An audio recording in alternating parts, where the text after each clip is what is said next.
DPR RI meminta ketegasan dan penjelasan secara terperinci dari pemerintah terkait pasal 138 ayat 2 revisi Undang-Undang Pemilihan Umum yang menyatakan sistem pemilihan umum legislatif dilakukan secara proporsional terbuka terbatas. Pemerintah telah menyerahkan draft revisi Undang-Undang tentang Pemilihan Umum kepada DPR RI pekan lalu, namun beberapa pasal di dalam draft revisi Undang-Undang Pemilu telah menimbulkan beragam respon dari anggota Dewan, khususnya pasal yang terkait dengan sistem pemilihan umum legislatif yang dilakukan secara proporsional terbuka terbatas. Ditemui di Gedung Nusantara 2 DPR RI Jakarta baru-baru ini, Ketua Komisi 2 DPR RI Rambe Kamarul Zaman meminta pemerintah untuk memberi penjelasan yang komprehensif dan detail terkait perubahan pasal tersebut. Menurutnya, pengertian kata terbatas yang tertulis dalam pasal itu akan menimbulkan polemik di antara pemilih, dalam hal ini masyarakat. Memang betul, kewenangan partai politik itu adalah sebagai peserta.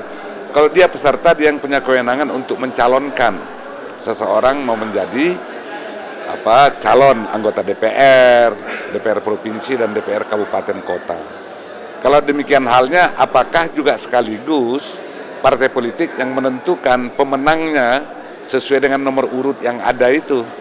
Sementara itu, anggota Komisi 2 DPR RI, Agung Widiantoro meyakini perubahan yang diajukan pemerintah sudah sesuai dengan harapan masyarakat dan kebutuhan partai. Menurutnya, melalui perubahan ini, partai politik dapat meningkatkan kemampuan manajerial, pengelolaan partai, dan pembinaan kader yang memiliki elektabilitas yang tinggi. Beberapa PR yang harus dibahas nanti di dalam rancangan paket undang-undang pemilu ini tentang electoral threshold, ini pun juga nanti akan menjadi satu pembicaraan menarik. Terus kemudian bagaimana dengan format dapil, ya, apakah akan diperluas ataupun dapil itu diperkecil? Koridan Teguh, TVR Parlemen melaporkan.